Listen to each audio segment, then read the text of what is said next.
Joe Gomez, Chris. Bosh. He's so much better on the left than the right at the centre-backs for me.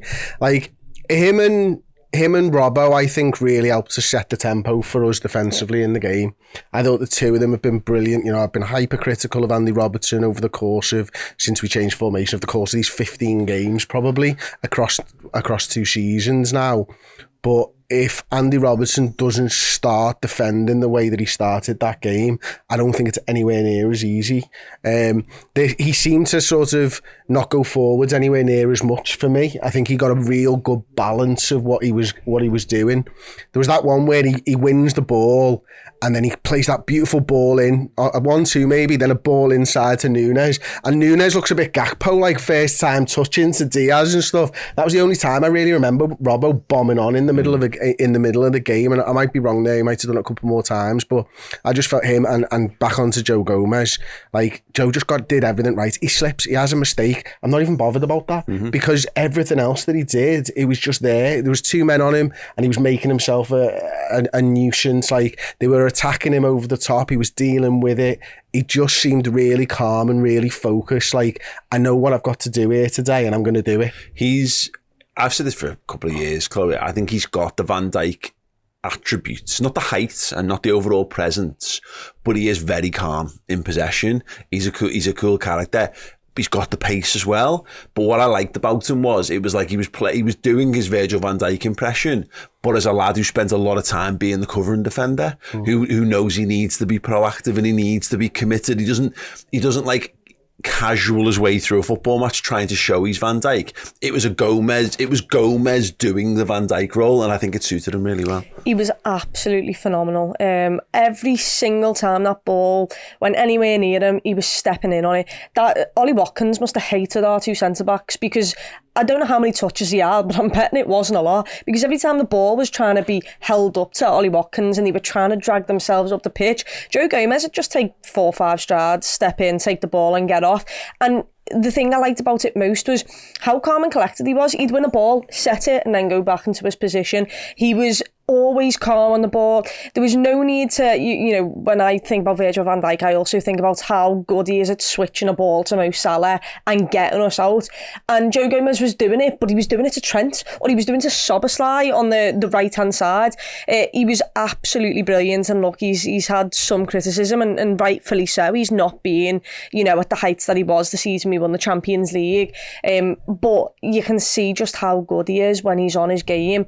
I'm not classing the slip as a mistake. He slipped over. So there's not much I can do about that. But throughout the entire game, I thought beforehand there was loads of people worried about it. They were talking about the fact that it was Joe Gomez and Matip at the back. And that actually led into the Endo phase as well, let's not forget. Yeah. And then as soon as the game started and we were on it and we were just so confident in what we were doing, you thought, I fucking love this duo here. Like, I'm absolutely living for it. Alisson Becker didn't have much to do, but the confidence that back 4 gave me, back 5 including Alisson, I mean, Villa were crap, okay, but also, you know, but if they'd not been, had they been standing off, it would have been a different story. Maybe, yeah.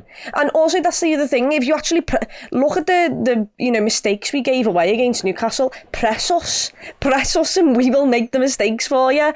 And it helped that we didn't really have that.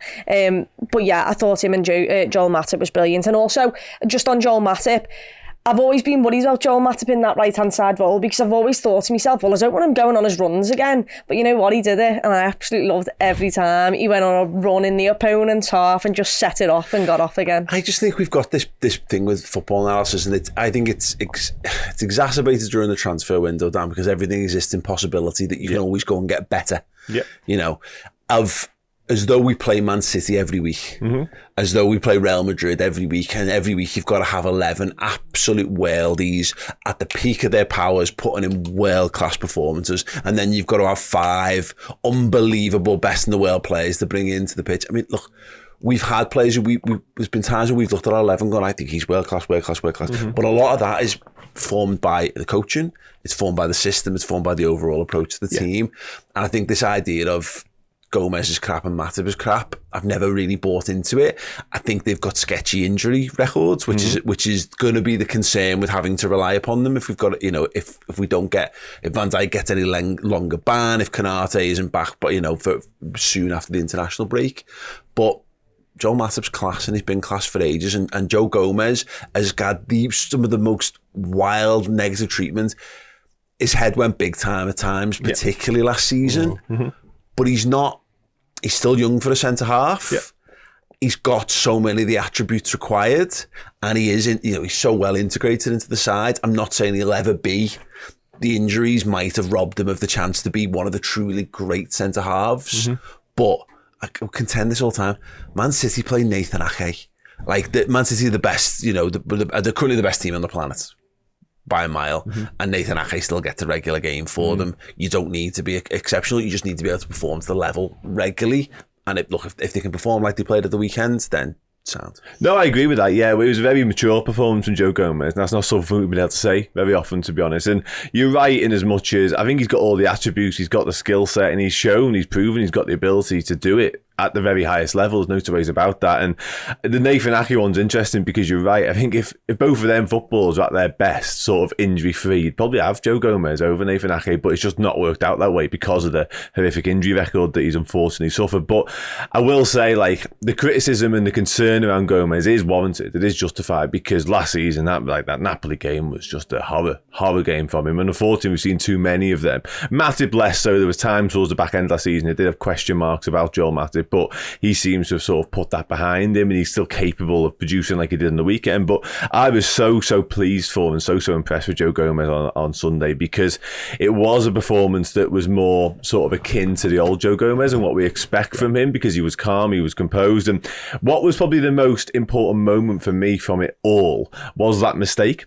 Because previously Joe Gomez would have made that mistake and crumbled, and you'd have seen a much worse Joe Gomez for the next hour or so. But he didn't. He just brushed it off and went, okay, shit happens. He's missed a chance. We'll move on. And he carries on at centre-back brilliantly, and then he shifts over to right-back later on. He's still sound there. That was massive for me. I think that's a huge point there, because you're dead right. Because we saw this, Napoli last season was a great example of that. He just went. He made a mistake, and then he made another mistake, and another mistake. And it's there's your game done.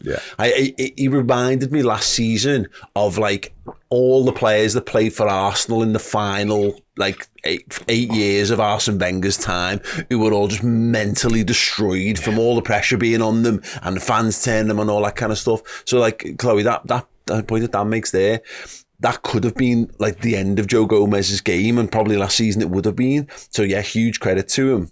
It's huge credit to him. It's a credit to him that he does manage to not just keep a level head, but to actually continue to have and get better as the game wore on from that mistake.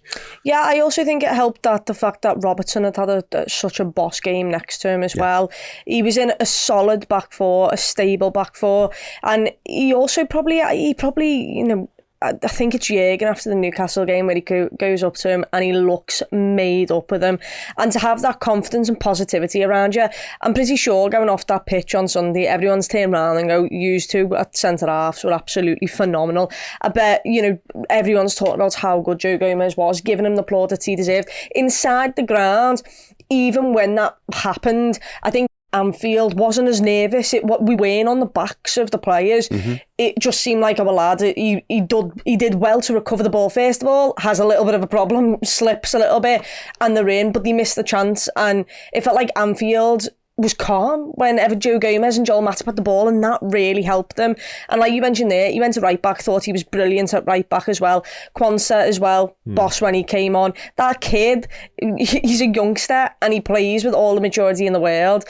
Balls came down to him and you expect people to just panic. Head that no, just brings it down, touch, slots it back to Robertson. Go on, lad, you go for a run. The Gomez thing, I just finally for me on Joe really more than anything is you come into the game when Van Dijk gets a red card and you don't have any time to think about it. You've had a week knowing that you're going to play centre half this time around, and you react so well again. But I think I go back to that Endo decision and not playing a DM. That tells me that my manager's got confidence in me. That what do you mean he's not playing a DM in front of me? Oh, he believes in me and Joel Matip in here and all that type of stuff. So I don't know whether it was head games as well there, or if Klopp even thought about it a little bit. But regardless, I do think that might have helped his mindset going into the game.